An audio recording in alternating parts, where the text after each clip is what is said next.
Ukraine തലസ്ഥാനമായ കീവിനെ നടുക്കി സമീപ മാസങ്ങളിലെ ഏറ്റവും ക്രൂരവും മാരകവുമായ മിസൈൽ ആക്രമണ പരമ്പരയുമായി റഷ്യൻ സൈന്യം മുന്നേറുന്നു.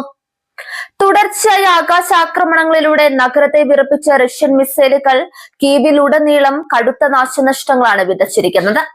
വ്യോമാക്രമണ മുന്നറിയിപ്പ് സൈറണുകൾ മുഴങ്ങിക്കേട്ടതിന് തൊട്ടു പിന്നാലെ ശക്തിയേറിയ വൻ സ്ഫോടനങ്ങളാണ് ഉക്രൈൻ തലസ്ഥാന നഗരിയിൽ അലയടിച്ചത്.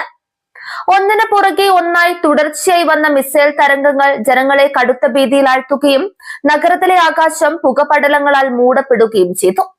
പ്രാഥമിക വിവരങ്ങൾ അനുസരിച്ച് ഈ ഭീകരാക്രമണത്തിൽ കുറഞ്ഞത് 4 പേർ കൊല്ലപ്പെടുകയും ഡസനിലേറെ പേർക്ക് ഗുരുതരമായി പരിക്കേൽക്കുകയും ചെയ്തിട്ടുണ്ട്.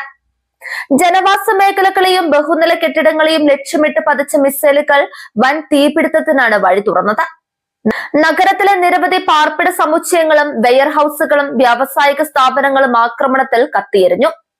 തകർന്നു വീഴുന്ന കെട്ടിടങ്ങളുടെ അവശിഷ്ടങ്ങൾക്കിടയിൽ നിരവധി ആളുകൾ കുടുങ്ങിക്കിടക്കുന്നതായി ഭീതിജനകമായ റിപ്പോർട്ടുകളും പുറത്തുവരുന്നുണ്ട്. സംഭവ സ്ഥലത്തേക്ക് കുതിച്ചെത്തിയ രക്ഷാപ്രവർത്തകരും അഗ്നിശമന സേനയും അവശിഷ്ടങ്ങൾക്കിടയിൽ നിന്ന് ആളുകളെ പുറത്തെടുക്കാനുള്ള തീവ്ര ശ്രമത്തിലാണ്. തുടർച്ചയായ സ്ഫോടനങ്ങളും കെട്ടിടങ്ങളിൽ നിന്ന് ഉയർന്ന തീജ്വാലകളും രക്ഷാപ്രവർത്തനത്തെ വൻതോതിൽ തടസ്സപ്പെടുത്തുന്നുണ്ട്. ഓപ്പൺ സോഴ്സ് ഇന്റലിജൻസ് ട്രാക്കറുകൾ നൽകുന്ന വിവരങ്ങൾ അനുസരിച്ച് റഷ്യ വളരെ തന്ത്രപ്രധാനമായ കേന്ദ്രങ്ങളെയാണ് ലക്ഷ്യമിട്ടത്.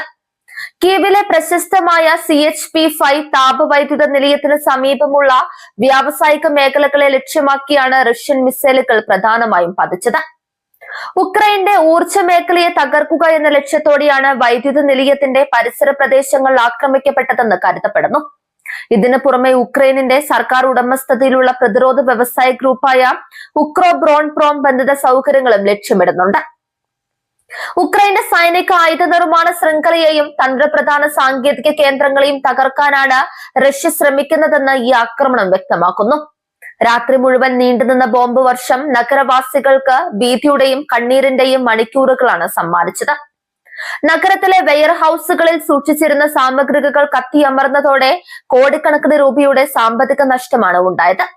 സൈനിക താവളങ്ങൾക്ക് പുറമെ സാധാരണക്കാരുടെ ജീവനും സ്വത്തിനും കടുത്ത ഭീഷണി ഉയർത്തുന്ന ഇത്തരം നീക്കങ്ങൾക്കെതിരെ അന്താരാഷ്ട്ര തലത്തിലും അമർഷം ശക്തമാകുന്നുണ്ട്. റഷ്യയുടെ ആകാശ ആക്രമണങ്ങളെ പ്രതിരോധിക്കാൻ ഉക്രൈനിന്റെ വ്യോമ പ്രതിരോധ സംവിധാനങ്ങൾ പരമാവധി ശ്രമിച്ചെങ്കിലും മിസൈലുകളുടെ എണ്ണ കൂടുതൽ പ്രതിരോധത്തെ മറികടന്നു. വ്യോമ പ്രതിരോധ സാങ്കേതിക വിദ്യ കൂടുതൽ ശക്തമാക്കാൻ പാശ്ചാത്യ രാജ്യങ്ങളുടെ അടിയന്തര സഹായം ആവശ്യമാണെന്നാണ് ഉക്രൈൻ ഭരണകൂടം വ്യക്തമാക്കിയത്.